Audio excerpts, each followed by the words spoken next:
tega nisem počela takole. Se snema. Malo mi je prijetno. Ajde. Odločila sem se, da bom po intuiciji, da bom poslušala sebe in bom delala videe, ki podprejo vse vas, ki to gledate, in delila stvari, ki podpirajo mene.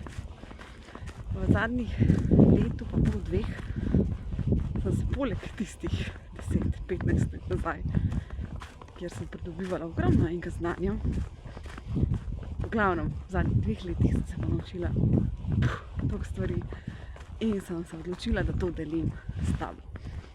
Ker verjamem, da je treba take stvari pozitivno deliti, ker verjamem, da je to ena taka dobra energija, ki jo želim deliti z ostalimi. In rečemo temu motivacijski ponedeljki ali pa well-being ponedeljki, prav neki, kjer bom jaz delila, kaj meni pomaga, oziroma kaj mi je pomagalo, kaj delam, no, tako.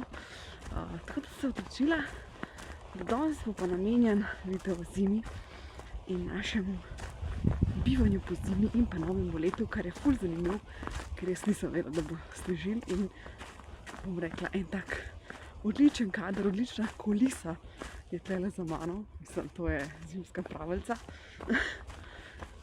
Mogoče pa je premasnega, ampak glej, že vsega pa kar dosti smo, lahko se gremo vsega.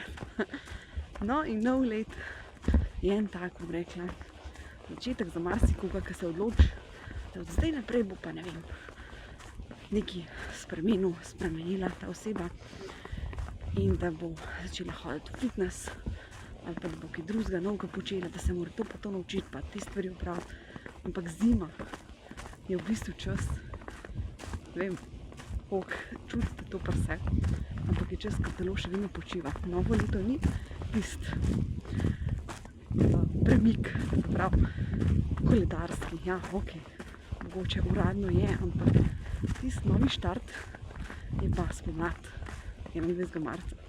Takrat se narava prebuja, zdaj vse spi, glej, vse spi.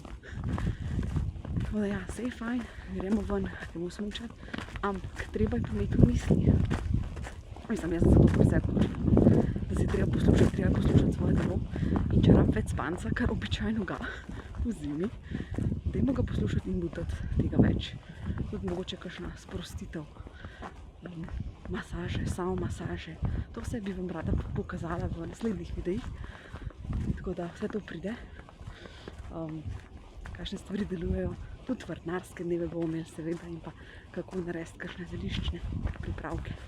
Skratka, zima je čas, da se ustavimo, meditiramo, malo več spimo,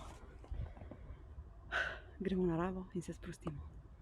Da za več videov pa spremljite kanal, ker bo prišlo še veliko več, boste vidno. Čim več bo to zunaj.